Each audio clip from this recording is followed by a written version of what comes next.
سرکار دو عالم نور مجسم صلی اللہ علیہ وسلم کا دین، میرے آقا صلی اللہ علیہ وسلم کی رسالت قیامت تک رہے گی، اور سرکار صلی اللہ علیہ وسلم کا دین بھی قیامت تک رہے گا۔ اب کئی ایسے بندے ہوں گے جو ذاتی مقاصد کی خاطر دولت کے نشے میں آ کر، اقتدار کے نشے میں آ کر وہ اپنے آپ کو تو بدلیں گے نہیں، اسلام کو بدل لیں گے، اسلامی تعلیمات کو اندر چینجز کر دیں گے۔ تو کیونکہ رب نے وعدہ کیا ہوا ہے قرآن کی بھی حفاظت کا اور سرکار کے دین کا بھی، تو اللہ تعالیٰ پھر کوئی ایسا مرد کلندر پیدا کر دیتا ہے جو اس گرد و غبار کو صاف کر کے دین کو پھر اصل حالت میں سامنے پیش کر دے۔ اس کو مجدد کہتے ہیں۔ شیخ احمد فاروق سرہندی رحمۃ اللہ تعالی علیہ، آپ اکبر بادشاہ کے دور میں، اکبر بادشاہ جو تھا اس نے ایک پلان بنایا، نے سوچا میں ہندوستان کے اندر حکمران ہوں اور میرے انڈر مسلمان بھی ہیں، سکھ بھی ہیں، عیسائی بھی ہیں، ہندو بھی ہیں، ان کے آپس میں نظریات جدا جدا ہیں۔ مسلمان ایک خدا کی پوجا کرتا ہے اور ہندو بتوں کی پوجا کرتے ہیں۔ مسلمان مسجد میں جاتا ہے، یہ مندر میں جاتے ہیں، گردوارے میں جاتے ہیں، ایسے ہی ہے نا جی۔ عیسائی جو ہے وہ چرچ میں جاتا ہے۔ بہت ساری چیزیں مسلمانوں کے درمیان حلال ہیں اور وہ جائز نہیں سمجھتے، کئی چیزیں مسلمانوں میں حرام ہیں، ان کے نزدیک جائز ہیں۔ مثلا مسلمان شراب کو حرام جانتا ہے، حرام ہے اسلام میں، لیکن ان کے ہاں شراب پی جاتی ہے، وہ جائز سمجھتے ہیں۔ اس نے سوچا کہ یہ اختلافات ہیں، یہ آپس میں عوام لڑتی ہے، تو لہٰذا میں ایک نیا دین بنا دوں جس میں مسلمان بھی آ جائیں، ہندو بھی آ جائیں، سکھ بھی آ جائیں، عیسائی بھی آ جائیں۔ قرآن مجید میں تو رب تعالیٰ نے ارشاد فرمایا نا، لا یستوی اصحاب النار و اصحاب الجنہ، جنتی دوزخی برابر نہیں ہو سکتے۔ اس نے کہا سب کو ہی برابر کر دو۔ برابر کسے کیا جائے؟ میں ایک مثال دیتا ہوں۔ مسلمان گائے کو ذبح کرتے ہیں اور ہندو گائے کی۔ اب جب مسلمان گائے ذبح کرے گا، ہندو کہیں گے ہماری گاؤ ماتا کو انہوں نے ذبح کر دیا، لڑائی ہوگی۔ اس نے گائے کے ذبیحے پر پابندی لگا دی کہ گائے کوئی ذبح نہیں کرے گا، ٹھیک ہے۔ اچھا، پھر اس نے دیکھا کہ مسلمان مسجد میں جاتا ہے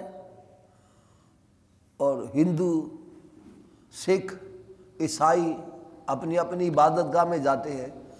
اس نے ایک بڑی ساری عبادت گاہ بنائی جس میں کہا سارے ہی آ جاؤ، ہندو بھی آ جاؤ، سکھ بھی آ جاؤ، عیسائی بھی آ جاؤ، سارے مل کے عبادت کرو۔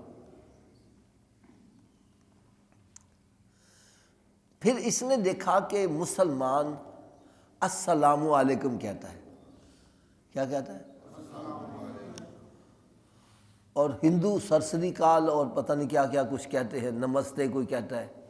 اس نے کہا سب چھوڑو، جو بھی ملے کہو اللہ اکبر، اللہ اکبر۔ اس نے اسلام کی بنیاد کو، اصل اسلام کی روح کو تبدیل کر دیا۔ اس کے ساتھ بندے کچھ ایسے اٹیچ تھے جنہوں نے اس کو مس گائیڈ کیا، اور اس نے ایک نیا ہی دین ایجاد کیا جس کا نام رکھ دیا دین الہیہ۔ کیا رکھ دیا؟ دین الہیہ رکھ دیا۔ اس کا مطلب یہ تھا کہ سارے مل جل کے رہیں گے اور میں مزے میں حکومت کرتا رہوں گا، مجھے کوئی میری حکومت کو خطرہ نہیں ہوگا. اگر یہ آپس میں لڑیں گے میری حکومت خطرے میں آ جائے گی. اس نے دین کو تبدیل کر کے رکھ دیا. یہ میں نے نمونے کے طور پر چند ایک باتیں بتلائیں. پھر اس کو کسی نے گائیڈ کیا کہ سجدہ تعظیمی تو بادشاہ ہے اپنے لیے جائز قرار دے دے.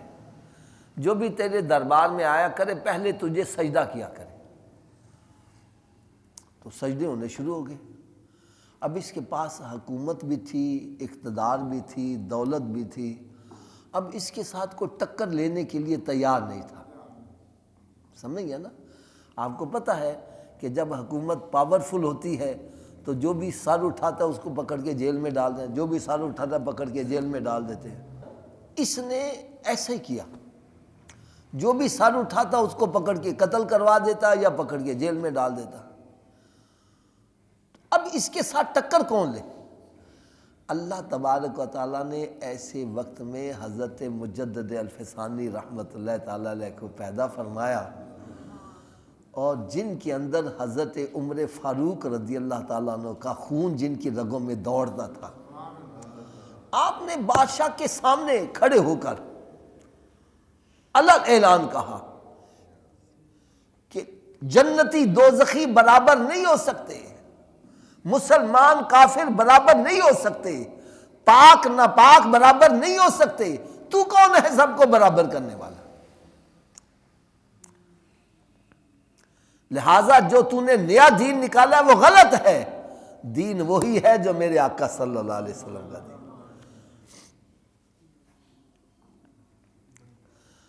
اس نے پھر بڑا ظلم و ستم کیا، اپنے مخالفین کو پکڑ کے جیلوں میں ڈال دیا.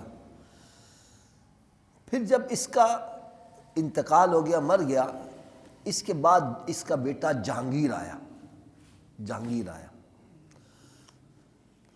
تو جہانگیر نے بھی اپنے باپ کی لائن اختیار کی. اس نے بھی کوشش کی کہ میں اسی دین الہیہ کو آگے چلاؤں. اس نے حضرت مجدد الفسانی رحمۃ اللہ تعالی علیہ کو فورس کیا کہ یہ بھی میرے آگے سجدہ کرے، میرے دربار میں آئے تو سجدہ کرے.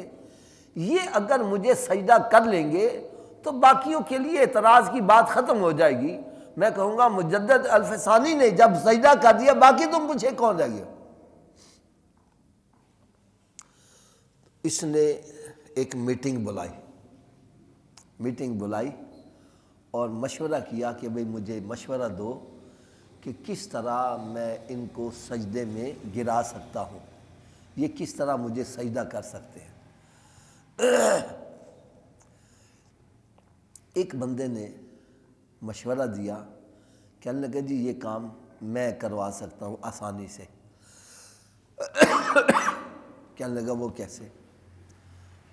دیکھو ہماری مسجد میں کمرے میں داخل ہونے کے لیے دروازے ہیں. اب اس کی چوکھٹ اونچی ہے، ہم آرام سے گردن سیدھی رکھ کے ہی اندر آ جاتے ہیں. اگر یہ دروازہ نیچا ہو تو پھر کیا کرنا پڑے گا؟ سر جھکا کے آنا پڑے گا. وہ کہنے لگا بادشاہ سلامت، میں ایک دربار میں داخل ہونے کے لیے کھڑکی بناتا ہوں جو چھوٹی ہوگی، اور شیخ احمد فاروق سرہندی کو کہیں گے جی اس کھڑکی سے آپ اندر داخل ہو. تو یہ گردن جھکا کر جب اندر داخل ہوں گے تو اس کا گردن جھکانا ہی آپ سجدہ سمجھ لینا. آپ کہہ دینا جی سجدہ مجھے انہوں نے کر دیا ہے. وہ کہنے لگا بالکل چلو ٹھیک ہے، یہ تھوڑا سا جھک بھی جائے تو تب بھی میرے لیے دلیل بن جائے گی. لیکن حدیث پاک میں آتا ہے اتقوا بفراست المومن، مومن کی فراست سے ڈرو، یہ اللہ کے نور سے دیکھتا ہے. انہوں نے جب وہ کھڑکی بنائی، حضرت مجدد الفسانی رحمۃ اللہ سمجھ گئے کہ یہ کیا چاہتے ہیں. آپ نے کھڑکی میں سے داخل ہوتے وقت اپنے سر کو جھکانے کی بجائے پہلے اپنے قدم اندر کیے اور سر کو سیدھا رکھ کے اندر آ گئے۔ جہانگیر جو تھا وہ سیخ پا ہو گیا، اس نے کہا اس نے میرے آگے سر جھکانے کے بجائے پہلے مجھے پاؤں دکھائے ہیں، پکڑو اس کو جیل میں ڈال دو۔ آپ جیل میں گئے، آپ نے جیل کے اندر ہی نیکی کی دعوت دینا شروع کر دی۔ بڑے بڑے جو جرنیل اندر جیلوں کے اندر تھے، انہوں نے آپ نے ان کو ایسی دین کی تبلیغ کی، وہ سارے کے سارے آپ کے مرید ہو گئے۔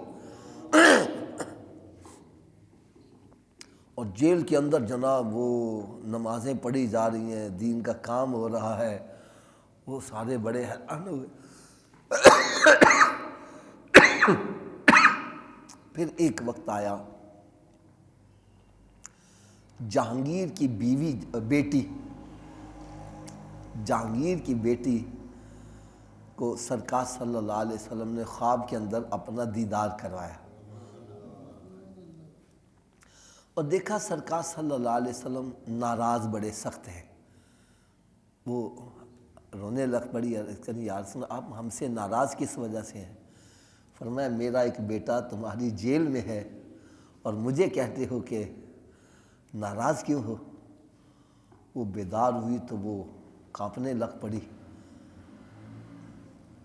اور بڑا روئی، اور جا کے جہانگیر سے کہنے لگی اس طرح سرکار صلی اللہ علیہ وسلم بڑے سخت ناراض ہیں، لہٰذا ان کو فوری طور پر رہا کر دو۔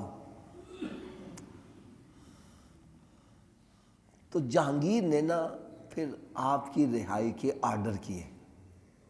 کیا کیے؟ اور یہ دیکھو کیسے مرد کلندر، اگر ہم میں سے کسی کو سزا مل رہی ہو، اس کو رہائی کا پیغام ملے تو وہ تو چھلانگیں مارتا باہر آتا ہے۔ آپ نے فرمایا میں نے رہائی نہیں لینی، میں نے رہائی قبول نہیں کرنی۔ انہوں نے کہا جی کیوں نہیں کرنی؟ کہنے لگے میرے چند مطالبات ہیں۔ ان کو پتا تھا میرا قلعہ پیچھے مضبوط ہے، ان کو رہا کرنا ہی پڑنا ہے۔ وہ کہنے لگا جتنے جناب سیاسی قیدی ہیں اور جتنوں کو تم نے اس سزا میں اندر کیا ہوا ہے کہ وہ حق کی بات کرنے والے ہیں اور تم نے ان کو اندر کیا ہوا ہے، جتنی دیر سب کو رہا نہیں کرو گے میں نے رہائی نہیں لینی۔ اس نے رہا کر دیے۔ فرمایا ابھی اور بھی ایک میرا مطالبہ ہے۔ مطالبہ کیا ہے؟ کہ جو دین نبی پاک صلی اللہ علیہ وسلم کا ہے اسی کو اصل حالت میں نافذ کرو، اور جتنی یہ پابندیاں تم نے لگائی ہیں کہ جناب گائے ذبح نہیں کرنی اور آپس میں سلام نہیں کرنا، اللہ اکبر کہنا ہے، یہ جو مندر اور مسجد یہ سارے کٹھے ہوئے سب ختم کرو، یہ کرو گے تو پھر میں نے باہر آنا ہے۔ فرماتے ہیں کہ اس نے پھر سارا جو تھا نا وہ سٹرکچر چینج کر کے دین کو پھر اصل حالت میں لا کر پیش کیا۔ تو حضرت مجدد الفسانی رحمۃ اللہ تعالی علیہ کا یہ کمال ہے کہ آپ نے دین کے اوپر جو گرد و غبار اکبر بادشاہ نے ڈالی، جہانگیر نے ڈالی، آپ نے اس گرد و غبار کو صاف کر کے دین کو پھر اصل حالت میں سامنے پیش کر دیا۔ اس لیے آپ کو مجدد الفسانی کہتے ہیں۔ 1000 سال کے بعد سرکار صلی اللہ علیہ وسلم کے پردہ فرمانے کے بعد 1000 سال کے بعد جو دین کے اوپر گرد و غبار پڑ چکی ہوئی تھی، آپ نے 1000 سال کے بعد اس گرد و غبار کو صاف کر کے پھر دین کو اصل حالت میں پیش کیا، تو آپ کا لقب ہوا مجدد الفسانی۔ 1000 سال کے بعد آپ نے دین کو پھر نئے سرے سے اصل حالت میں سامنے لا کر پیش کر دیا، اس لیے آپ کو مجدد الفسانی کہتے ہیں۔ اللہ تبارک و تعالیٰ سے دعا ہے کہ اللہ تبارک و تعالیٰ ہم سب کو ان بزرگ ہستیوں کا ادب و احترام کرنے کی توفیق عطا فرمائے اور ان کے نقش قدم پر چلنے کی بھی توفیق عطا فرمائے۔